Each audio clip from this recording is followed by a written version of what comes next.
Bienvenue dans votre rubrique Focus sur Radio Mayuri. Notre invitée aujourd'hui est Madame Armelle Compère. Elle est la présidente de la SAS Le Relais Barcarel. Bonjour Madame. Bonjour Monsieur Plaisir. Merci beaucoup d'avoir accepté notre invitation. Le Relais Barcarel, un projet emblématique du Loto du patrimoine 2019, situé à Saint-Laurent-du-Maroni. Oui, c'est bien ça. Donc en 2019, le Relais Barcarel a été choisi par la Mission Berne pour faire partie des 18 projets emblématiques du Loto du patrimoine. Et voilà, j'ai eu véritablement l'honneur d'avoir été choisi. Le projet du Relais Barcarel a été choisi par la Mission Berne après sur présentation, bien évidemment, d'un dossier. Alors, quelle est l'histoire de ce Relais Barcarel? Alors, c'est une maison familiale, c'est une maison de mon enfance qui fait partie de mon patrimoine familial. C'était une maison qu'avaient acheté mes grands-parents, monsieur et madame Charles et Yolande Barcarel. Et j'y allais avec ma grand-mère qui habitait juste en face puisque c'était une petite unité hôtelière familiale à l'étage. Et au rez-de-chaussée, c'était un magasin qui était destiné à alimenter le Haut-Maroni, les sites d'orpaillage et le Haut-Maroni dans toute son activité. Vous n'y aviez jamais vécu véritablement? Alors, ce n'est pas une maison où nous habitions, c'est une maison où nous avions une activité économique. Donc moi, j'y allais avec ma grand-mère pour faire les chambres, pour accueillir les clients, pour faire un petit peu de rangement, de ménage quand j'étais petite. Donc voilà, donc c'est une maison à laquelle je suis particulièrement attachée et que j'ai eu envie de revoir vivre parce que c'était une maison pleine de vie et qui faisait véritablement partie de l'histoire de Saint-Laurent-du-Maroni. Alors vous le disiez, cette maison a été sélectionnée par la mission Berne. C'est ce qui vous a permis de bénéficier des fonds alloués à la valorisation du patrimoine architectural bâti. Alors la mission Berne, ça a véritablement été un déclic parce que j'avais déjà fait des demandes de subventions en Guyane et lorsque la mission Berne a choisi mon projet, ça a tout accéléré. Donc, je suis vraiment très très heureuse d'avoir pu bénéficier de cette des lumières, des projecteurs de cette mission Berne qui œuvre, comme tout le monde le sait, beaucoup pour le patrimoine partout en France et en Outre-mer. Quel est le montant de cette aide? Est-ce qu'il suffit pour restaurer ces lieux? Alors, le principe de la mission Berne, c'est qu'il vous alloue une somme qui complète les financements, le plan de financement. Voilà. Donc, on a toujours besoin de fonds. Alors, il y a bien sûr un plan de financement, et donc avant d'entrer en travaux, le projet était budgété à un peu moins d'1 million d'euros. Et la crise des années 2020 a véritablement fait exploser les prix des matériaux de construction, des prestations de services. Et aujourd'hui, je suis dans une nouvelle phase où je suis encore à la recherche de financements complémentaires pour véritablement donner toute l'ampleur que je souhaite à ce projet. Quel type de financeur pourrait être intéressé par ce projet? Alors, tout type de financeurs, j'ai envie de vous dire, mais en fait, la mission Berne, parce qu'elle s'occupe, elle, précisément de la valorisation du patrimoine architectural, bâti, mais pas que. La direction des affaires culturelles, qui m'accompagne également sur ce projet. J'ai également reçu des fonds de la collectivité territoriale de Guyane et puis de la communauté de communes de l'Ouest guyanais. La ville de Saint-Laurent également est en train de se positionner sur ce projet.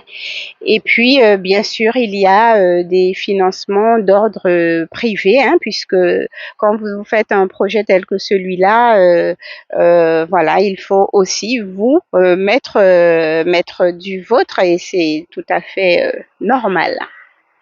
Est-ce que vous êtes prête à accepter des investisseurs privés autres dans ce projet, comme cela se fait dans le cas des grandes entreprises, par exemple? Est-ce que vous pourriez imaginer une ouverture de capital? Alors, pour tout vous dire, j'ai fait déjà la démarche de rechercher des investisseurs privés. Euh, et en Guyane, il y en a, mais ils sont extrêmement frileux. En fait, ce n'est pas quelque chose qui est très développé. On connaît beaucoup les business angels, hein, au niveau national, voire international. Donc, ce sont des personnes qui bénéficient d'un certain capital propre et qui se décident à investir dans des entreprises privées.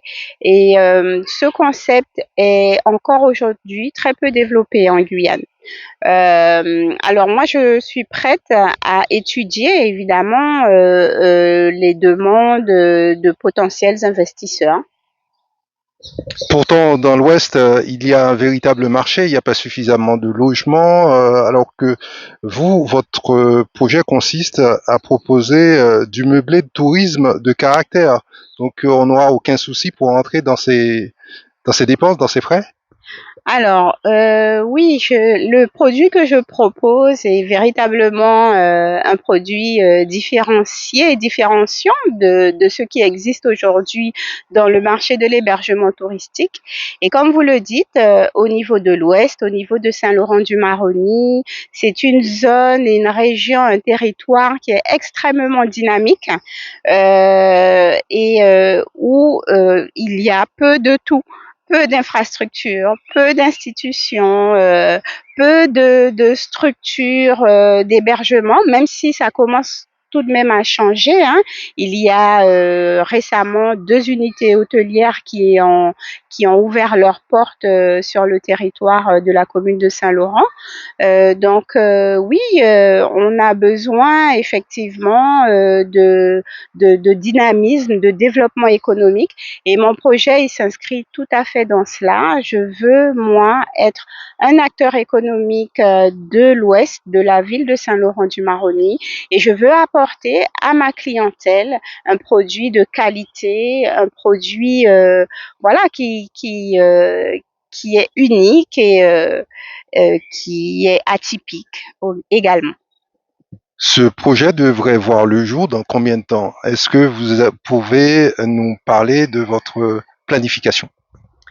Alors, ça c'est véritablement le genre de question auquel à laquelle je ne peux pas répondre, mais à laquelle je diffère toujours un petit peu ma réponse parce que il y a mes souhaits, moi, en tant qu'entrepreneur. Donc, pour l'entrepreneur que je suis, on a envie que les choses aillent vite.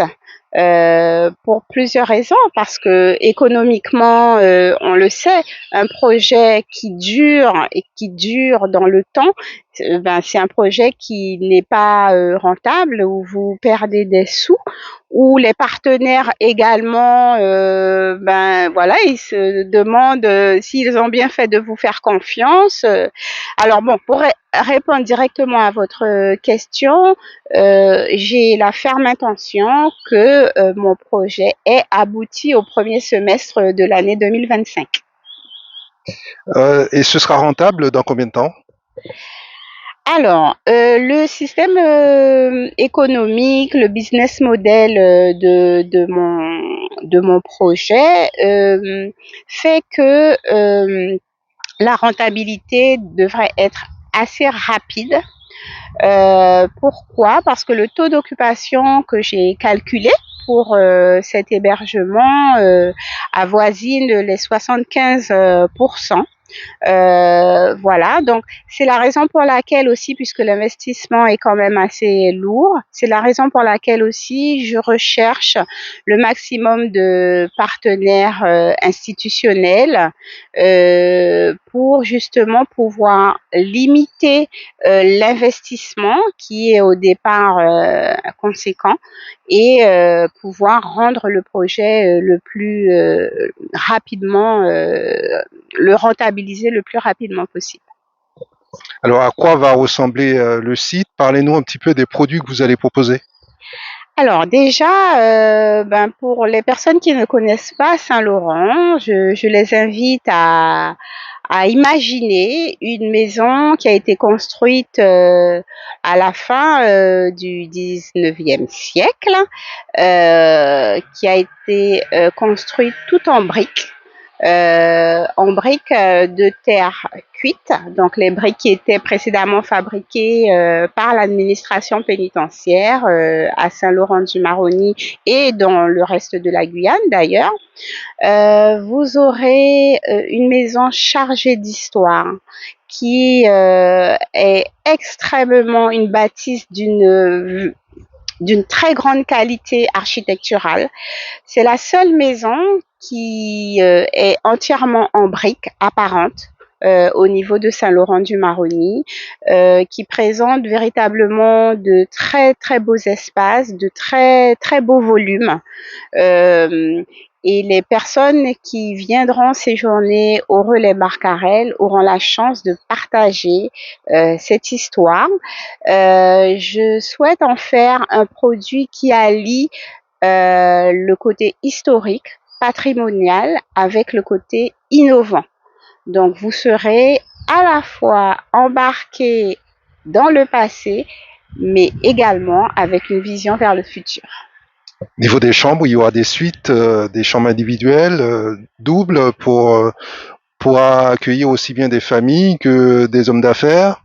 Alors, la clientèle effectivement qui est visée avant tout, c'est une clientèle, on va dire de touristes nationaux et internationaux.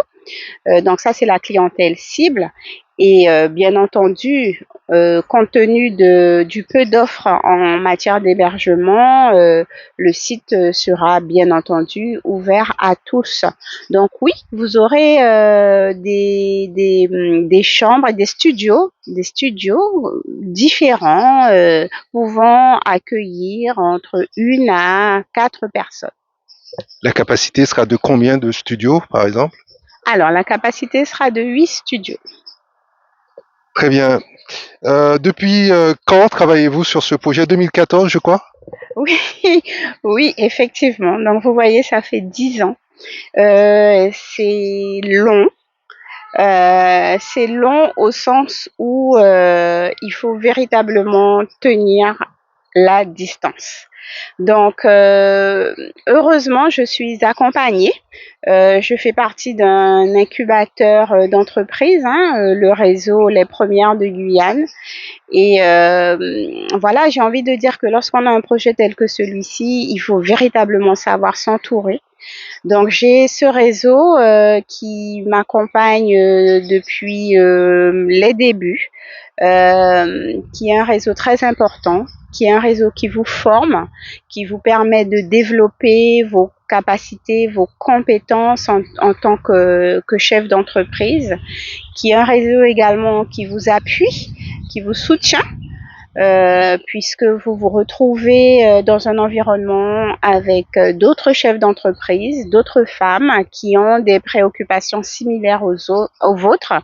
Et voilà, donc cela est très, très encourageant. Et puis, il y a également le réseau de soutien familial et amical.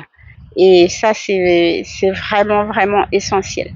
Donc, véritablement, moi, j'invite les personnes qui ont un projet à s'entourer au mieux, à faire partie d'un réseau. Il y en a plusieurs en Guyane, hein, des réseaux de créateurs d'entreprises ou de porteurs de projets, parce que ça nous donne une très bonne structuration et puis ça nous aide dans les moments difficiles parce que ils sont nombreux et il faut le souligner, il faut le savoir. On passe vraiment par des hauts et par des bas qui sont nombreux. Le relais Barcarel, à la base, c'est un héritage familial. On a l'impression aujourd'hui que vous êtes la seule à piloter ce projet. On se trompe? Alors, en fait, aujourd'hui, bon, c'est une maison qui m'appartient. Donc, en tant que présidente de l'entreprise, c'est effectivement moi qui en suis à la tête.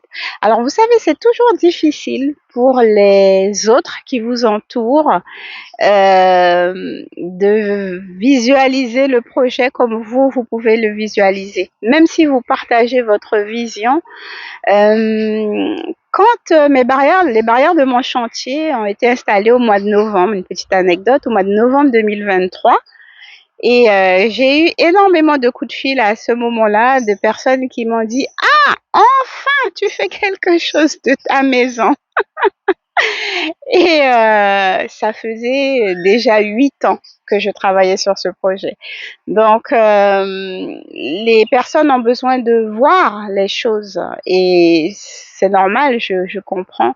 Donc, je suis en train de préparer certains membres de ma famille à me rejoindre et voilà, quand ils verront, je sais qu'ils seront là.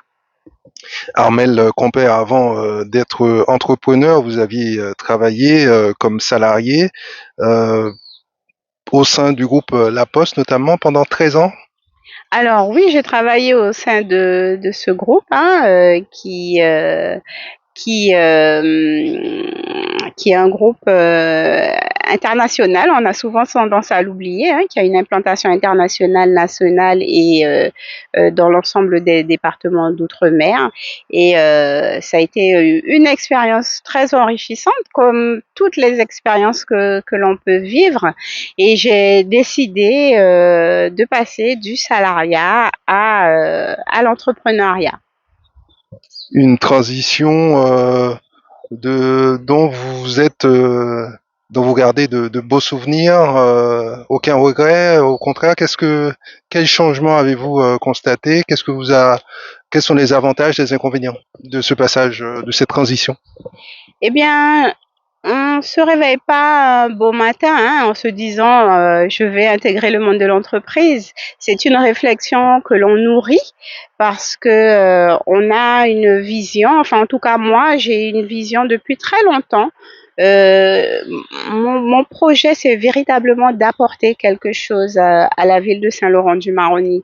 Je veux apporter de la qualité dans la réception de la clientèle. Je veux apporter, offrir un produit qui soit différent. Je veux contribuer au rayonnement de mon territoire. Et pour moi, l'entreprise, c'est véritablement le secteur qui permet, en tout cas en ce qui me concerne, qui me permet de m'exprimer. Alors après, je veux véritablement porter également ce message que toutes les personnes, quel que soit le secteur dans lequel elles travaillent, ont un rôle et quel que soit leur niveau, leur niveau dans l'entreprise ou dans l'institution, dans la collectivité, ont un rôle à jouer. On- nous devons tous être acteurs en fait du développement de notre Guyane et ça passe par une chose qui peut paraître toute simple, c'est l'efficacité sur son poste de travail. Pourtant, à la Poste, vous avez occupé différentes fonctions, hein. D'abord directrice de communication, puis directrice des affaires territoriales, enfin chef de projet, appui et transformation. Vous avez gravi les échelons. Oui, et c'est une expérience qui m'a fortifiée dans ce que je fais aujourd'hui. Et j'ai voulu, voilà, passer à autre chose parce que j'avais cette volonté de contribuer au développement économique de ma Guyane. Vous faites partie de ces Guyanais qui, à un moment donné, ont quitté le territoire, sont partis se former en France hexagonale pour mieux revenir, ce qui a été votre cas, puisque vous avez euh, obtenu un master 2 à CELSA, École des hautes études en sciences de l'information et de la communication. Vous aviez déjà un projet professionnel, une vision en allant dans cette école? Alors, quand j'ai intégré cette école lors de ma reprise d'études. Donc, j'étais déjà dans le milieu professionnel. Ma formation initiale se situe dans les relations internationales et j'étais pas forcément prédestinée à revenir en Guyane parce que je voulais travailler dans les grands organismes internationaux. Parce que en fait, j'ai toujours eu cette appétence pour les relations humaines, pour la connaissance de l'autre. Voilà, je parle plusieurs langues étrangères, Lesquels? l'anglais, l'espagnol, le portugais, le français, bien évidemment, le sranan-tango et le créole, les créoles. Et voilà, donc en fait, j'ai ensuite fait une reprise d'études, effectivement, au niveau du CELSA. Et ça a été aussi un défi pour moi, puisque j'étais déjà bien installée dans le monde du travail. Mais je sentais qu'il me manquait quelque chose. Et ce quelque chose, je suis allée le chercher au CELSA, qui est la meilleure école de communication de France. Ça a été un challenge parce qu'il a fallu gagner ma place. Ce sont des promotions de 25 et avec 500 candidats chaque année, à chaque promotion. Donc, je suis très fière d'avoir fait cette reprise d'études à plus de 30 ans et d'avoir réussi à intégrer cette école, d'en être ressortie et d'avoir effectivement véritablement développé, établi la communication auprès des entreprises dans lesquelles j'ai pu travailler. Avant cela, vous aviez validé une maîtrise de sciences et techniques, relations et affaires internationales à Paris 13, hein, l'université Paris 13. Oui, c'est bien ça, c'est bien cela. Et donc en fait, pour revenir à votre question initiale, qui était donc mon retour au pays, voilà. À un moment, je me suis vraiment posé la question de savoir ce que je faisais. J'ai eu une opportunité dans un grand groupe de communication et je me suis dit, si tu intègres ce groupe, euh, il y a peu de chances que tu reviennes en Guyane. Donc, qu'est-ce que tu fais? Et là, j'ai décidé de revenir en Guyane. Et le retour a été voilà, ça m'a beaucoup questionnée parce que je n'ai pas tout de suite trouvé un poste dans lequel je pouvais m'épanouir. Mais si c'était à refaire, je referais la même chose, c'est-à-dire que je reviendrais après mes études travailler et contribuer au développement économique de ma Guyane.